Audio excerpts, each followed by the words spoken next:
Hi viewers, welcome to IT study. నేను మీ Varma. AP CPDCL energy assistants junior lineman నోటిఫికేషన్కి సంబంధించి DC Motors అనేటువంటి కాన్సెప్ట్లో మనం ఉన్నాం. అయితే ఈ కాన్సెప్ట్లో భాగంగా ఈ వీడియోలో మనం speed and torque equation of DC motor గురించి చూద్దాం.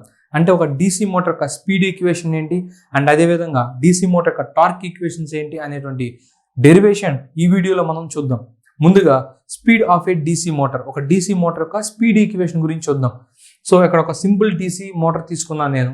సో ఈ డీసీ మోటార్ నుంచి ముందుగా మనం వోల్టేజ్ ఈక్వేషన్ రాద్దాం. సో వోల్టేజ్ ఈక్వేషన్ రాయడానికి మనం ఏం చేస్తామంటే ఈ డీసీ మోటార్ సర్క్యూట్ డయాగ్రామ్ మనం కేవీఎల్ అప్లై చేస్తాం. సో కేవీఎల్ అప్లై చేసినప్పుడు the algebraic sum of voltages around a closed path is 0. So -V plus armature దగ్గర ఉన్నటువంటి voltage drop IaRa plus back EMF EB is equal to 0. But మనకు కావాల్సింది back EMF.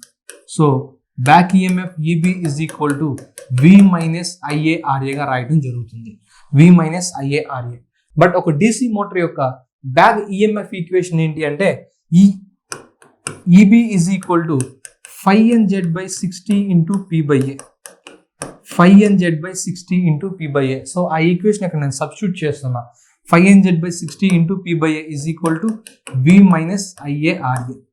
V minus IaRa. మనకు కావాల్సింది speed N. కాబట్టి N ఒక్కటే equal టుకి ఇటు సైడ్ నుంచి మిగిలిన క్వాంటిటీస్ మొత్తం కూడా ఈక్వల్ టుకి అదర్ సైడ్కి మనం తీసుకెళ్దాం. సో ఈక్వల్ టుకి అటు సైడ్ తీసుకెళ్లే ప్రాసెస్లో ఈక్వల్ టుకి యువతల ఉన్నటువంటి ఈ క్వాంటిటీస్ ఏవైతే ఉన్నాయో ఇవి న్యూమరేటర్లో ఉంటే కనుక ఈక్వల్ టుకి అదర్ సైడ్ షిఫ్ట్ అయిన తర్వాత డినామినేటర్లోకి వెళ్తాయి. ఇక్కడ డినామినేటర్లో ఉన్నట్టయితే ఈక్వల్ టుకి అదర్ సైడ్ షిఫ్ట్ అయినప్పుడు న్యూమరేటర్లోకి వెళ్తాయి. So N is equal to V minus IaRa into డినామినేటర్లో 60 అండ్ A ఉన్నాయి. సో ఇవి ఈక్వల్ టుకి ఇటు సైడ్ న్యూమరేటర్లోకి వస్తాయి కాబట్టి 60 ఇంటూ A బై న్యూమరేటర్లో 5ZP ఈక్వల్ టు ఇటు సైడ్ డినామినేటర్లోకి రావడం జరుగుతుంది. సో ఇప్పుడు చూడండి ఈక్వేషన్ మనం ఏ విధంగా రాయొచ్చు అంటే N is equal to V minus IaRa. ఇక్కడ చూడండి V minus IaRa is equal to ఇక్కడ ఏమని ఉంది EB అని ఉంది. V minus IaRa is equal to EB అని ఉంది. సో నేను ఆ EBని ఇక్కడ సబ్స్టిట్యూట్ చేస్తే కనుక EB బై ఇక్కడ డినామినేటర్ ఉన్నటువంటి 5ని నేను ఇట్లా ముందుగా రాస్తున్నా. EB by 5 into 60A by ZP. So ఇప్పుడు వాల్యూ ఏం మారలేదు కదండి. సో V మైనస్ IaRa బదులు ఇక్కడ మనకి EB అని ఉంది. సో EBని ఇక్కడ సబ్స్టిట్యూట్ చేయడం జరిగింది. డినామినేటర్లో ఇక్కడ ఉన్నటువంటి 5ZPలో 5ని నేను ముందుగా రాశాను. EB by 5 into 60A by ZP. So మనకి వాల్యూ ఏం చేంజ్ కాదు. సో మనకు కన్వీనియన్స్గా మనం ఏ విధంగా రాయొచ్చు. సో ఇప్పుడు చూడండి that implies N is equal to, లేదంటే ఈ ఈక్వేషన్లో చూడండి 60A బై ZP అని ఏదైతే ఉందో 60A బై ZP ఏదైతే ఉందో ఇది కాన్స్టెంట్. సో 60 అనేది ఒక కాన్స్టెంట్ నెంబర్. A అంటే నెంబర్ ఆఫ్ ప్యారలల్ పాత్స్, అది కూడా ఒక number. And Z is equal to total number of conductors, so అది కూడా ఒక నెంబర్. అండ్ అదేవిధంగా P is equal to number of poles. అంటే ఈ 60A బై ZP అనేది మనం కాన్స్టెంట్గా చెప్పొచ్చు. సో కాన్స్టెంట్ని రిమూవ్ చేయాలంటే మనం ఏం చేస్తాం, ప్రొపోర్షనాలిటీ సైన్ అనేది ప్లేస్ చేస్తాం. కాన్స్టెంట్ని రిమూవ్ చేయడానికి ప్రొపోర్షనాలిటీ సైన్ ప్లేస్ చేస్తాం. So N is proportional to back EMF EB by 5. So N is proportional to back EMF EB by 5 అంటే ఈ ఈక్వేషన్ నుంచి మనం ఏమని చెప్పొచ్చు అంటే speed of A DC motor is directly proportional to the back EMF of the DC motor and speed of A DC motor is inversely proportional to flux produced in the DC motor. అంటే speed increase అయితే కనుక back EMF కూడా increase అవుతుంది and speed decrease అయితే కనుక back EMF కూడా decrease అవుతుంది. At the same time speed increase అయితే బ్యాక్ ఈఎంఎఫ్ ఇంక్రీజ్ అవుతుంది, ఫ్లక్స్ మాత్రం తగ్గుతుంది. స్పీడ్ డిక్రీజ్ అయితే బ్యాక్ ఈఎంఎఫ్ తగ్గుతుంది బట్ ఫ్లక్స్ మాత్రం ఇంక్రీజ్ అవుతుంది. So speed of A DC motor is N is directly proportional to EB by 5. So ఇక్కడ N అంటే మనకు తెలుసు speed of A DC motor, EB అంటే బ్యాక్ ఈఎంఎఫ్, 5 అంటే flux produced and next V అంటే total voltage and IA is equal to armature current and RA is armature resistance. And అదేవిధంగా Z అంటే total number of conductors in the armature. ఒక ఆర్మేచర్లోని total number of conductors మనకి కావాలి అంటే మనం ఏం చేయాలి అంటే number of slots into number of conductors per slot. ఒక ఆర్మేచర్లో టోటల్ నెంబర్ ఆఫ్ కండక్టర్స్ కనుక మనకు తెలియాలి అంటే మనం ఏం చేయాలంటే number of slots into number of conductors per స్లాట్ని మల్టిప్లై చేస్తే టోటల్ నెంబర్ ఆఫ్ కండక్టర్స్ అనే వాల్యూ మనకు వస్తుంది. And next P is equal to number of poles in the DC motor and A is equal to number of parallel paths in the DC motor. So ఇప్పుడు మనం DC motor యొక్క torque equation గురించి చూద్దాం. DC motor యొక్క torque equation గురించి చూద్దాం. అసలు torque అంటే ఏంటంటే the turning or twisting moment of force. The turning or twisting moment of force along a axis. Along an axis is the torque. ఇక్కడ మనం ఒక DC మోటార్ యొక్క ఆర్మేచర్ చూస్తున్నాం. DC మోటార్ యొక్క ఆర్మేచర్ చూస్తున్నాం. సో ఈ DC మోటార్ యొక్క armature అనేది ఒక యాక్సిస్కి విత్ స్టాండ్ అయ్యి రొటేట్ అయినప్పుడు అక్కడ ప్రొడ్యూస్ అయ్యేటువంటి ఫోర్స్ ఏదైతే ఉంటుందో అంటే ఈ ట్విస్టింగ్ మూమెంట్ లేదా టర్నింగ్ మూమెంట్ ఏదైతే ఉంటుందో దాన్నే మనం టార్క్ అని పిలవడం జరుగుతుంది.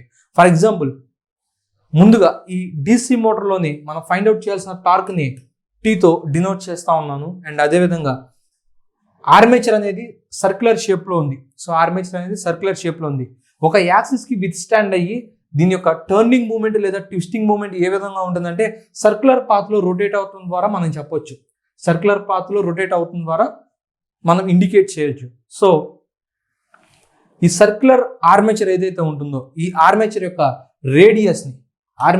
రేడియస్ని మనం ఆర్తో డినోట్ చేయడం జరుగుతుంది. ఆర్మేచర్ యొక్క రేడియస్ని ఆర్తో డినోట్ చేయడం జరుగుతుంది. అండ్ అదేవిధంగా ఈ ఆర్మేచర్ అనేది ఈ యాక్సిస్కి ఎలాంగా సర్క్యులర్ పాత్లో రొటేట్ అవుతుంది. అంటే దాన్నే మనం మూమెంట్ ఆఫ్ ఫోర్స్ అనొచ్చు. ఈ ఫోర్స్కి ఇంకొక నేమ్ సర్కంఫరెన్షియల్ ఫోర్స్. ఈ ఆర్మేచర్ అనేది సర్క్యులర్ పాత్లో రొటేట్ అవుతుంది కాబట్టి సర్కంఫరెన్షియల్ ఫోర్స్గా కూడా మనం చెప్పొచ్చు. దాన్ని మనం ఎఫ్తో డినోట్ చేయడం జరిగింది. అండ్ అదేవిధంగా ఈ ఆర్మేచర్ యొక్క స్పీడ్ని ఎంతో డినోట్ చేస్తాం. సో ఈ స్పీడ్ ఏదైతే ఉందో దాన్ని మనం ఏ విధంగా చెప్తామంటే RPM రెవల్యూషన్స్ పర్ మినిట్గా మనం చెప్తాం. అదేవిధంగా ఈ స్పీడ్ని మనం RPS రెవల్యూషన్స్ పర్ సెకండ్గా చెప్పాలి అంటే ఈ స్పీడ్ n కాస్త n/60 అవుతుంది. అండ్ అదేవిధంగా యాంగులర్ స్పీడ్ని మనం ఒమేగాతో డినోట్ చేయడం జరుగుతుంది. చేస్తాం. సో దీని యొక్క ఫార్ములా ఏంటంటే omega is equal to 2πn/60 into radians per second. 2πn/60 into radians per second angular speed ఒమేగాగా చెప్తాం. అండ్ అదేవిధంగా మనకు కావాల్సింది టార్క్ అండి. సో టార్క్కి ముందుగా అంటే టార్క్ ఫైండ్ అవుట్ చేయడానికి ముందుగా మనకు కావాల్సిన క్వాంటిటీస్ గురించి మనం మాట్లాడుకుందాం. సో ఒకటి టార్క్ని Tతో డినోట్ చేస్తాం. అండ్ అదేవిధంగా ఈ ఆర్మేచర్ ఏదైతే ఉందో ఆర్మేచర్ సర్క్యులర్ షేప్లో ఉంది. దాని యొక్క రేడియస్ని ఆర్తో డినోట్ చేస్తాం. ఈ ఆర్మేచర్ అనేది సర్క్యులర్ పాత్లో రొటేట్ అవుతుంది. సో సర్క్యులర్ పాత్లో రొటేట్ అవుతుంది కాబట్టి అక్కడ ఉండేటువంటి మూమెంట్ ఆఫ్ ఫోర్స్ని లేదంటే ఆ టర్నింగ్ ఆ ట్విస్టింగ్ మూమెంట్ ఆఫ్ ఫోర్స్ని మనం ఏ విధంగా చెప్తామంటే సర్కంఫరెన్షియల్ ఫోర్స్గా చెప్తామండి. ఎఫ్తో డినోట్ చేసాం దాన్ని. అండ్ అదేవిధంగా ఈ ఆర్మేచర్ యొక్క స్పీడ్ని ఎంతో డినోట్ చేసాం. RPM రెవల్యూషన్స్ పర్ మినిట్లో ఈ స్పీడ్ని ఎక్స్ప్రెస్ చేస్తాం. బట్ ఈ స్పీడ్ని మనం RPS రెవల్యూషన్స్ పర్ సెకండ్లో చెప్పాలి అంటే కనుక n/60గా కన్వర్ట్ చేయడం జరుగుతుంది. అండ్ నెక్స్ట్ యాంగులర్ స్పీడ్ని ఒమేగాతో డినోట్ చేస్తాం. So omega is equal to 2πn/60 into radians per second అనేది యాంగులర్ స్పీడ్ యొక్క యూనిట్స్గా చెప్పొచ్చు. బట్ ఇక్కడ మనం ఏం చెప్పుకుందాం, torque is equal to twisting or turning moment of force along a axis. So ఇప్పుడు చూడండి, so torque is equal to ఈ ఫోర్స్ ఏదైతే ఉందో force into along an axis అన్నప్పుడు మనం రేడియస్ గురించి మాట్లాడుకుంటాం కాబట్టి torque is equal to force into రేడియస్గా చెప్తాం. ఈ టార్క్ ఫార్ములాని మనం చెప్తాం. So torque is equal to ఫోర్స్ని ఎఫ్తోను రేడియస్ని ఆర్తోను డినోట్ చేయడం జరిగింది. F into R. టార్క్ యొక్క యూనిట్స్ ఎంత అంటే newton metre. Torque is equal to F into R newton metre. టార్క్ని మనం మరో విధంగా ఎలా చెప్పొచ్చు అంటే మెకానికల్ పవర్ డెవలప్డ్ అని చెప్పొచ్చు. ఆర్మేచర్ దగ్గర టార్క్ని మనం ఫైండ్ అవుట్ చేస్తున్నాం ఇప్పుడు. సో ఆర్మేచర్ దగ్గర ఫైండ్ అవుట్ చేసిన టార్క్ని మనం ఏ విధంగా పిలవచ్చు అంటే mechanical power developed at the torque. అయితే ఈ పవర్ డెవలప్డ్ ఈక్వేషన్ మనం ఏ విధంగా రాయొచ్చు అంటే work done per time taken అంటే ఈ ఆర్మేచర్లోని పవర్ డెవలప్డ్ అంటే ఆర్మేచర్ టార్క్ ఏదైతే ఉందో సో ఈ టార్క్ ని మెకానికల్ పవర్ డెవలప్డ్ అని కూడా పిలవచ్చు, mechanical power developed at the armature అని కూడా పిలవచ్చు. సో ఈ మెకానికల్ పవర్ డెవలప్డ్ కి equation work done by time taken. అంటే ఈ power developed equation find out చేయాలి అంటే మనకి వర్క్ డన్ కావాలి అండ్ అదేవిధంగా టైం టేకెన్ కావాలి. వర్క్ డన్ కావాలి, టైం టేకెన్ కావాలి. ఆర్మేచర్ అనేది రొటేట్ అవుతున్నప్పుడు సో నెంబర్ ఆఫ్ రెవల్యూషన్స్ చేయడం జరుగుతుంది. ఆర్మేచర్ రొటేట్ అయ్యేప్పుడు నెంబర్ ఆఫ్ రెవల్యూషన్స్ చేస్తుంది. కానీ మనం ఫైండ్ అవుట్ చేయాలి అంటే కనుక మనం బేస్గా ఏం తీసుకోవాలంటే ఒక రెవల్యూషన్కి తీసుకోవాలి. ఒక రెవల్యూషన్కి వర్క్ డన్ ఫైండ్ అవుట్ చేయాలి అండ్ అదేవిధంగా ఒక రెవల్యూషన్కి టైం టేకెన్, అంటే ఒక రెవల్యూషన్ చేయడానికి ఎంత టైం తీసుకుంటుందో కూడా మనం చూడాలి. అంటే work done in one revolution, ఒక రెవల్యూషన్కి వర్క్ డన్ మనం ఏ విధంగా చెప్పొచ్చు అంటే so work is equal to force into distance travelled in one revolution. అంటే ఈ ఆర్మేచర్ అనేది ఎంత వర్క్ చేసింది అనేది మనకు తెలియాలి అంటే ఈ ఆర్మేచర్ మీద ఉన్నటువంటి ఫోర్స్ ఇంటూ ఈ ఆర్మేచర్ ఎంత డిస్టెన్స్ ట్రావెల్ అయింది. ఫర్ ఎగ్జాంపుల్ ఇది స్టార్టింగ్ పాయింట్ అనుకుంటే ఒక రెవల్యూషన్ చేయాలి అంటే ఈ స్టార్టింగ్ పాయింట్ దగ్గరికి మరలా వస్తే కనుక దీన్ని మనం వన్ రెవల్యూషన్ అని పిలవటం జరుగుతుంది. So work done is equal to ఈ ఆర్మేచర్ మీద ఉన్నటువంటి ఫోర్స్, ఏం ఫోర్స్ ఉంది? సర్కంఫరెన్షియల్ ఫోర్స్ ఎఫ్ ఉంది.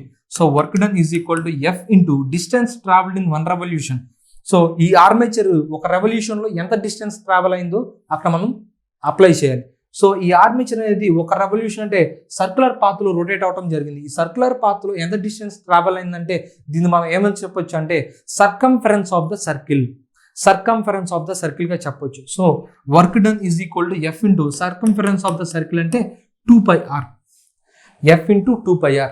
అండ్ ఇప్పుడు మనకి time taken for one revolution, ఒక రెవల్యూషన్ కి ఎంత టైం తీసుకుంది అనేది మనకు తెలియాలి. సో జనరల్ గా ఈ time taken for one revolution అనేది సెకండ్స్ లో మనం చెప్తాం. So time taken for one revolution in seconds అంటే n/60 ఆల్రెడీ ఇప్పుడే చెప్పుకున్నాం. అయితే ఇది వన్ రెవల్యూషన్ కి మనకు కావాలి. n/60 అంటే for number of revolutions, but మనకు కావాల్సింది వన్ రెవల్యూషన్ కి. సో నెంబర్ ఆఫ్ రెవల్యూషన్స్ కి n/60 అయితే వన్ రెవల్యూషన్ కి అది రివర్స్ అవుతుంది 1/n/60, that is equal to 60/n గా రాయాల్సి ఉంటుంది. అయితే ఇప్పుడు చూడండి power developed P is equal to, so ఇప్పుడు చూడండి power developed P is equal to work done F into 2πr by 60/n, దీన్ని మనం ఎలా రాయొచ్చు అంటే P is equal to 60/n అనేది ఫ్రాక్షన్ రివర్స్ అయితే కనుక n అనేది మల్టిపుల్ గా ప్రొడక్ట్ గా వెళ్ళడం జరుగుతుంది. సో ఇక్కడ చూడండి F ఇంటూ 2πr/60/n, నేనేం చేస్తాను అంటే ఎఫ్ ని ఆర్ ని ఒక దగ్గర రాస్తాను. ఎఫ్ ఇంటూ ఆర్ అంటే ఎఫ్ ని ఆర్ ని ఒక దగ్గర రాసాను. ఎఫ్ ఇంటూ ఆర్ ఇక్కడ న్యూమరేటర్ లో ఇంకెంత మిగిలిపోయిందంటే 2π మిగిలింది. ఇక్కడ డినామినేటర్ లో 60/n ఉంది. ఈ ఫ్రాక్షన్ రివర్స్ అవ్వాలి అంటే ఏం కావాలంటే n అనేది ప్రొడక్ట్ లోకి రావాలి, 60 అనేది డివైడెడ్ బై లోనే ఉంటుంది. సో n అనేది అంటే ఈ ఫ్రాక్షన్ రివర్స్ అయినప్పుడు n అనేది 2πకి ప్రోడక్ట్ లోకి వస్తుంది. 2πn/60 అంటే P is equal to F into R into 2πn/60. So ఇప్పుడు చూడండి that implies power developed P is equal to F into R అంటే ఏంటండి? Force into radius. F into R అంటే nothing but torque. P is equal to torque into 2πn/60. 2πn/60 అంటే ఇప్పుడే చెప్పుకుందాం angular speed W. అంటే power developed in an armature is P is equal to torque into angular speed. అయితే మనం ఏం చేద్దామంటే ఈ టార్క్ ఫైండ్ అవుట్ చేసాం కాబట్టి అంటే ఈ టార్క్ ఈక్వేషన్ రాసాం. Power developed is equal to torque into angular speed మనకి ఫైండ్ అవుట్ చేసాం. ఇప్పుడు మనం టోటల్ టార్క్ కి ఈక్వేషన్ రాద్దాం. టోటల్ టార్క్ లేదా గ్రాస్ ఆర్మేచర్ టార్క్ అని పిలుస్తారు. టోటల్ టార్క్ లేదా గ్రాస్ ఆర్మేచర్ టార్క్. ఈ గ్రాస్ ఆర్మేచర్ టార్క్ ని మనం TA తో డినోట్ చేయడం జరుగుతుంది. సో ఈ ఆర్మేచర్ టార్క్ అంటే ఈ టోటల్ టార్క్ ని మనం ఫైండ్ అవుట్ చేయాలన్నా కూడా power developed is equal to torque into angular speed ఫార్ములాని మనం తీసుకోవాల్సి ఉంటుంది. అయితే ముందు ఇక్కడ ఏం చేద్దామంటే from the power equation of DC motor యొక్క పవర్ ఈక్వేషన్ ఏంటి? బేసిక్ గా P is equal to VI అని చెప్తాం. బట్ DC మోటార్ యొక్క పవర్ ఈక్వేషన్ అనేది P is equal to V బదులు ఇక్కడ బ్యాక్ EMF చెప్తాం. బ్యాక్ EMF EB ఇంటూ ఈ పవర్ డెవలప్డ్ అనేది ఎక్కడ? ఆర్మేచర్ దగ్గర కాబట్టి మనం కరెంట్ ని ఆర్మేచర్ కరెంట్ గా తీసుకుంటాం. జనరల్ గా P is equal to VI basic formula మనందరికి తెలుసు. కానీ P is equal to EB into IA. ఎందుకు అంటే వోల్టేజ్ దగ్గర మనం మోటార్లోకి వచ్చేసరికి బ్యాక్ ఈఎంఎఫ్ తీసుకుంటాం. అండ్ అదేవిధంగా ఈ పవర్ ఈక్వేషన్ అనేది అంటే ఈ పవర్ డెవలప్డ్ అనేది మనం ఎక్కడ మాట్లాడుతున్నాం, ఆర్మేచర్ దగ్గర మాట్లాడుతున్నాం కాబట్టి ఆర్మేచర్ కరెంట్ని తీసుకోవడం జరుగుతుంది. P is equal to EB into IA. కానీ మనకి ఆర్మేచర్లో పవర్ ఏమని తెలుసు, ఇప్పుడు ఏమని ఫైండ్ అవుట్ చేసాం, power is equal to P is equal to torque into angular speed, అంటే టార్క్ ఇంటూ యాంగులర్ స్పీడ్. ఇక్కడ మనం టోటల్ టార్క్ గురించి మాట్లాడుతున్నాం కాబట్టి torque TA into angular speed omega రాయడం జరుగుతుంది. సో ఇప్పుడు చూడండి, P is equal to EB into IA, P is equal to TA into W, అంటే రెండు ఈక్వల్. సో అంటే అప్పుడు EB into IA is equal to TA into డబ్ల్యూగా మనం ఈక్వేషన్ రాయొచ్చు. EB into IA is equal to TA into డబ్ల్యూగా equation రాయొచ్చు. But back EMF అంటే మనకి ఏమని తెలుసు, 5NZ/60 into P/A, 5NZ/60 into P/A into IA is equal to torque TA into angular speed W is equal to 2πN/60. 2πN/60 already ఇదే వీడియోలో ఇప్పుడే మనం చూడటం జరిగింది. Angular speed W is equal to 2πN/60. So ఇక్కడ చూడండి, cancellation చూడండి, న్యూమరేటర్లో ఏమైనా క్యాన్సిలేషన్స్ ఉన్నాయి అంటే స్పీడ్ N క్యాన్సిల్ అవుతుంది, డినామినేటర్లో 60 క్యాన్సిల్ అవ్వడం జరుగుతుంది. సో మనకేం కావాలి, టార్క్ TA కావాలి, టార్క్ TA కావాలి. సో ఇప్పుడు చూడండి, torque TA is equal to ఇక్కడ ఉన్నటువంటి క్వాంటిటీస్ చూడండి, 5 into Z into P/A into IA is equal to torque TA is equal to 5 into Z into P/A into IA into ఇక్కడ 2π ఉంది, equal to ఎప్పుడైతే ఇది అదర్ సైడ్ వస్తుందో అది 1/2π అవుతుంది, 1/2π అవుతుంది. సో దీన్ని మనం అంటే ఈ ఈక్వేషన్ మనం ఒక ప్రాపర్ ఫామ్లో రాద్దాం. ప్రాపర్ ఫామ్లో TA ఈజ్ ఈక్వల్ టు ఏ విధంగా రాయొచ్చు అంటే 1/2π ముందు రాస్తాను, కాన్స్టెంట్ కాబట్టి. సో 1/2π న్యూమరికల్ కాబట్టి ముందు రాశాను. 1/2π into 5 into IA, flux into armature current, 5 into IA into ఇంకేం మిగిలింది, Z into P/A, Z into P/A. So ఇప్పుడు ఇక్కడ చూడండి, torque TA is equal to 1/2πని కనుక మనము 1/2πని మనం క్యాలిక్యులేట్ చేస్తే దాని యొక్క వాల్యూ అనేది 0.159 వస్తుంది. 0.159 into 5A into Z into P/A. అంటే టోటల్ టార్క్ లేదా గ్రాస్ ఆర్మేచర్ టార్క్ యొక్క ఈక్వేషన్ ఏంటి అంటే TA is equal to 0.159 into 5A into ZP/A. Torque యొక్క యూనిట్స్ వచ్చేసరికి న్యూటన్ మీటర్స్. అయితే ఈ టార్క్ దగ్గర ఉన్నటువంటి ఈ ఆర్మేచర్ ఏదైతే ఉందో, ఈ టోటల్ టార్క్ ఏదైతే ఉందో, దీన్ని మనం ఏమని చెప్పొచ్చు, mechanical torque developed at the armature. ఈ టోటల్ టార్క్ లేదా గ్రాస్ ఆర్మేచర్ టార్క్ ని mechanical power developed at the armature గా చెప్పొచ్చు. అంటే ఈ ఆర్మేచర్ దగ్గర డెవలప్ అయినటువంటి పవర్ ఏదైతే ఉందో లేదా టార్క్ ఏదైతే ఉందో, ఈ టార్క్ అనేది షాఫ్ట్ ద్వారా లోడ్కి ట్రాన్స్ఫర్ కావడం జరుగుతుంది.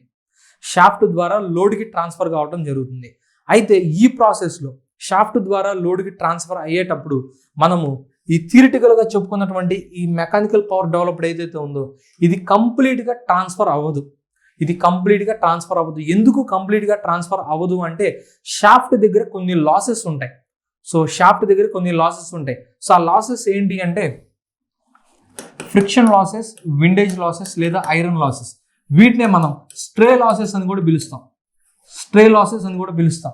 సో ఈ షాఫ్ట్ దగ్గర మనకి ఈ స్ట్రే లాసెస్ కారణంగా కొంత టార్క్ అనేది లాస్ అవుతాం. మనం ఆ లాస్ అయిన టార్క్ని మనం ఏమని చెప్తామంటే లాస్ టార్క్ అని చెప్తాం. లాస్ అయిన టార్క్ని మనం లాస్ టార్క్ టీఎల్గా